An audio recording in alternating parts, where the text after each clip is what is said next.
how to overcome the fear of failure.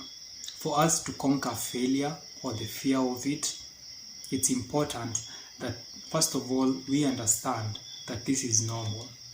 Everybody has a fear of failure. Everybody fears losing. Life is really complex. There are so many unknowns. Every day, it's only normal you would feel afraid to take the next important step. It's only normal you would feel afraid to start a business. It's only normal you would feel afraid to talk to a stranger. It's only normal. The obstacle, however, is not the fear. The obstacle is how we handle the fear. What separates those who are successful and those who are not is one thing: how they handle the fear of failure. Rich Dad from Rich Dad, Poor Dad, his advice to Mike and Robert, he said, if you hate risk and worry, start early.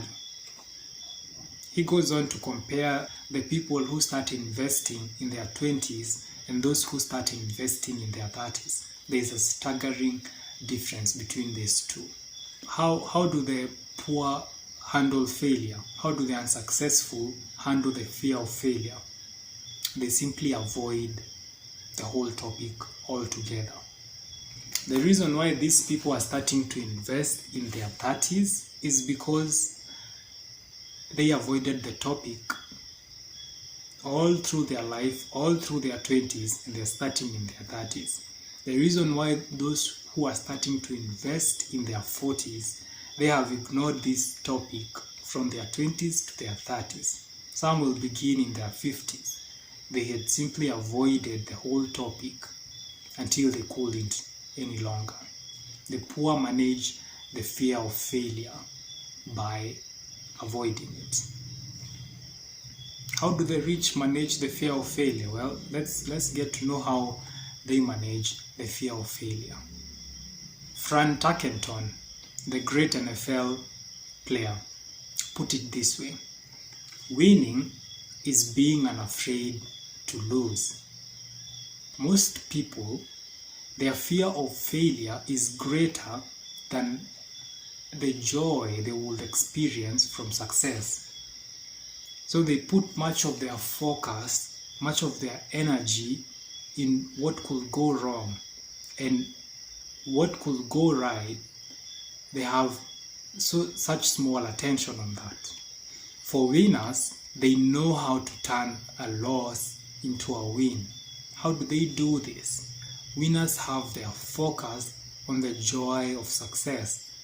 They are focused on the goal. They are focused on the outcome that they desire, and they keep their mind locked in that until it is acquired. And all forms of defeat that might come in the middle is only temporary, and it only pushes winners to push harder until their desired goal has manifested in reality. Failure inspires winners and it defeats losers. Do you remember when you were learning how to ride a bike? Each time you fell, you only tried harder. You only tried harder. Until right now, riding a bike is a piece of cake. You can ride a bike without thinking. Let us look at some of the greatest people and how they managed the fear of failure. Colonel Sanders. Colonel Sanders is the founder of KFC.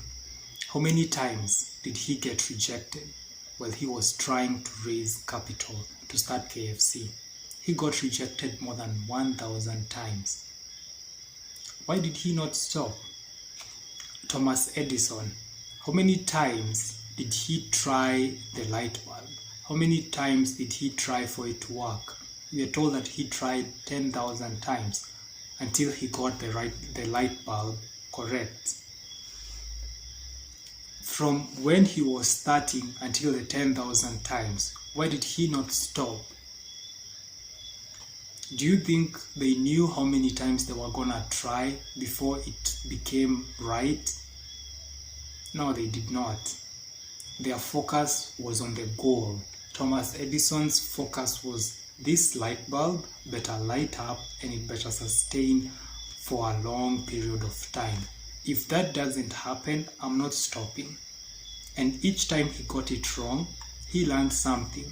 He learned something and made the next and the next and the next until he finally made the light bulb. This is the greatest secret of the successful. Failure inspires winners. Failure inspires the successful and it defeats losers. People like Colonel Sanders and Thomas Edison, it's not that they love losing. Don't get me wrong. Winners don't love losing. They're just not afraid of it. They just know who they are.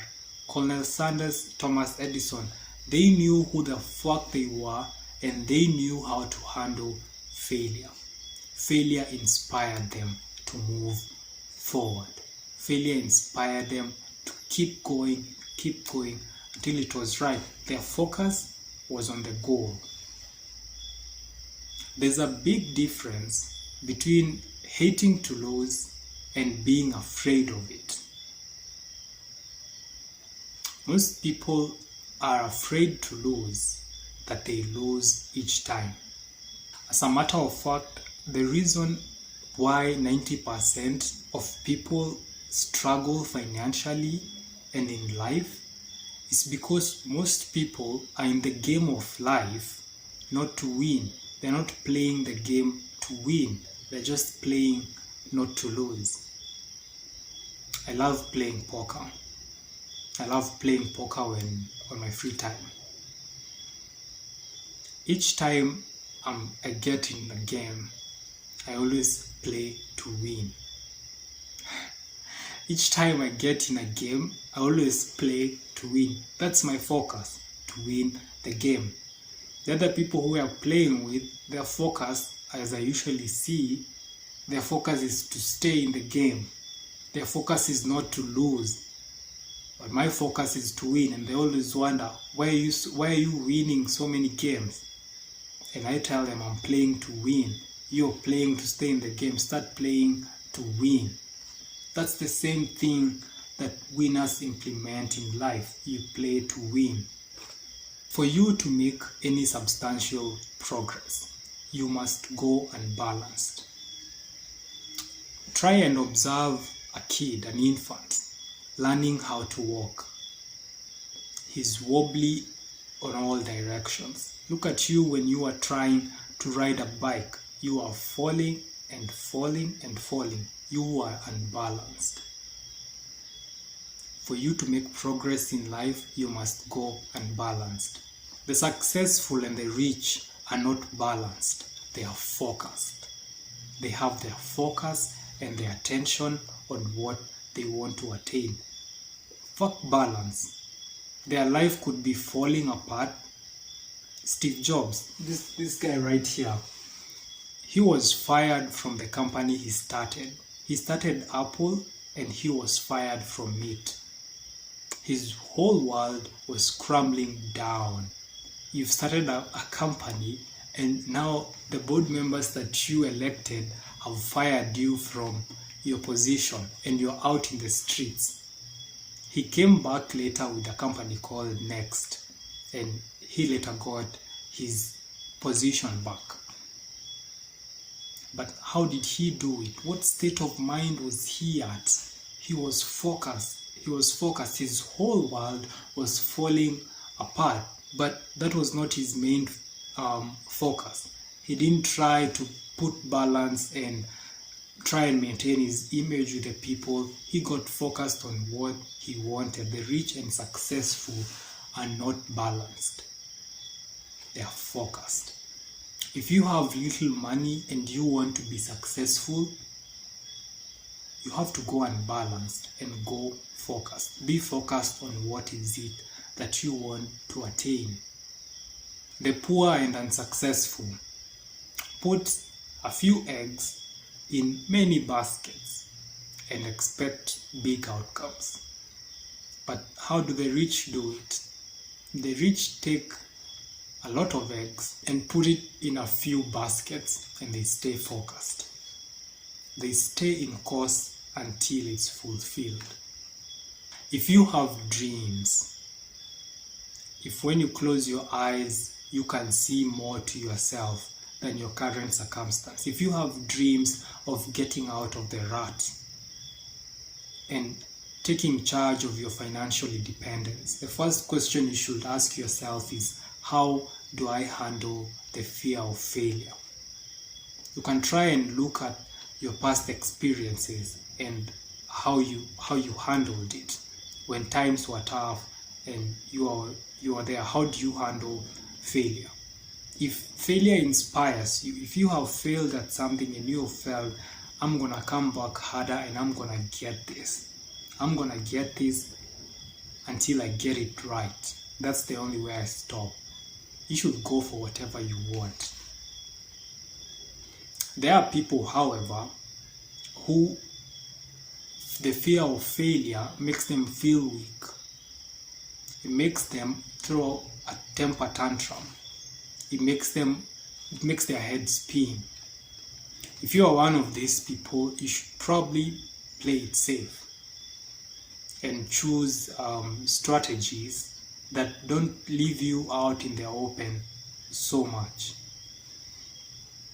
If you, however, have dreams, your first question to learn is, how do you handle the fear of failure? Your attitude to the possibility of failure plays a huge, significant role in the quality of your life. I'm going to leave you with Frank Tarkenton's quote, "Winning is being unafraid to lose." Bye-bye.